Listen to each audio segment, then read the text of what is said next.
There is a man in your town right now who is a millionaire. You would never guess it. He drives a 9-year-old car with a dent in the passenger door. He buys the supermarket's own brand of coffee. He has never once mentioned money to you. Most people picture wealth as something loud, a big salary, a big house, a watch you can see from across the room. But when researchers actually went looking for millionaires, they found something stranger. The loud ones were often not rich at all, and the rich ones were almost invisible. In the mid-90s, two researchers, Thomas Stanley and William Danko, published what they had learned from around 2 decades of studying American millionaires. Not celebrities, not heirs, ordinary households with a net worth above $1 million.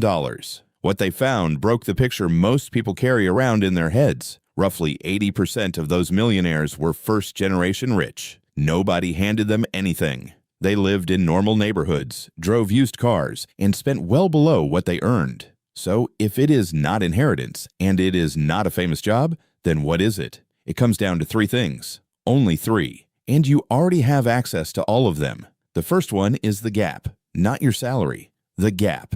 The distance between what comes in and what goes out. This is the only part of the whole machine that you personally feed, and it is the part almost nobody talks about, because talking about it is not fun. Think about what that means. A man earning $200,000 a year who spends $200,000 a year has a gap of 0. 0 compounded for 100 years is still 0. Meanwhile, a nurse earning $50,000 who lives on 40 has a gap of $10,000. On paper, he is 4 times richer than her. In reality, she is building something and he is not. He is just a very well-paid pipe that money flows through on its way to somebody else. This is the first thing that separates the millionaire next door from the man with the loud car. Not income, direction. The second thing is the engine, because a gap on its own does very little. Money sitting in a current account quietly shrinks because prices rise every year and your balance does not. Saving alone is a leaking bucket. You need something that grows. That something is ownership. When you buy a share, you are not buying a lottery ticket with a company logo on it. You are buying a small slice of a real business. A slice of its factories, its brands, its customers, its profits. And when that business earns money, some of it comes back to you, whether you were paying attention that week or not. The simplest version of this is an index fund, which is just a basket that holds hundreds of those businesses at once, so that no single company failing can ruin you. The most famous basket is the S&P 500, which holds the 500 largest public companies in America. Since 1928, that basket has returned somewhere around 10% a year, on average, with dividends reinvested. After you strip out inflation, closer to 7%. Now hear the part that most people skip. That average is not a smooth ride. Roughly 1 year in 4 was negative. There were years it fell more than 30%. The average is not a promise made to you at the start. It is what was left over after every crash, every panic, and every war. For the people who did not sell. Which brings us to the third thing. Time. And not a small amount of time. An almost uncomfortable amount of it. Here is the actual arithmetic. Take $500 a month. That is not a fortune. For a lot of people, that is a car payment they could have skipped. Put it into a broad index fund every month and assume 8% a year, which is a little below the long-run average. So we are being careful. After 10 years, you have put in $60,000 and you have about $90,000. Nice, but not life-changing.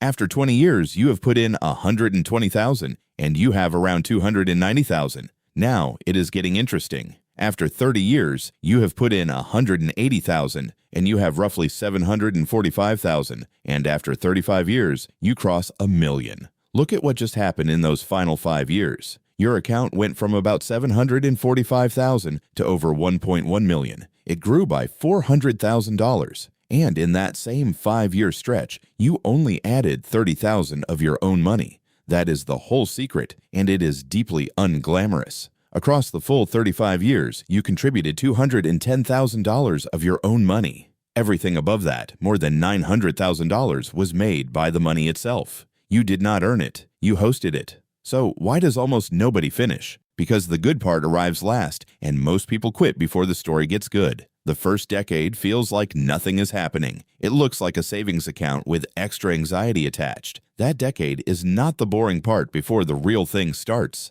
That decade is the entry fee. And here is what waiting actually costs you. Take that same $500 a month, but start 10 years later. Instead of over $1 million, you end up with roughly $475,000. You saved yourself $60,000 in contributions. It cost you nearly $700,000 in results. To catch up, you would need to put in around $1,200 a month instead of $500. The price of a decade is not the decade. It is everything that decade would have grown into, which is why the most powerful thing a 20-year-old owns is not money. It is runway. Now let me show you what this looks like when a real person does it. There was a man named Ronald Reed. He grew up poor in rural Vermont and was the first person in his family to finish high school. He hitchhiked to get there. He served in the war, came home, and spent about 25 years working at a petrol station. Then he spent 17 more years as a part-time janitor at a department store. He drove a second-hand car.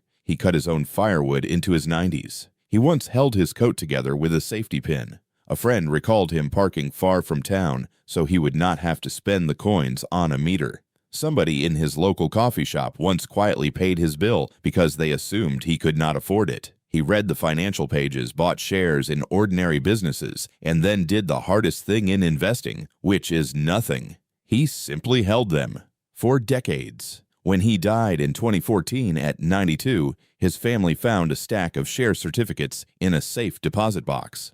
Around 95 different companies. His estate was worth roughly $8 million. He left $6 million of it to his town's hospital and library. Nobody, including the people closest to him, had any idea. He did not have a strategy you could not copy. He had a gap, an engine, and 60 years. And this is not a one-off. Fidelity, one of the largest retirement plan providers in the world, tracks hundreds of thousands of ordinary workers whose accounts have crossed $1 million.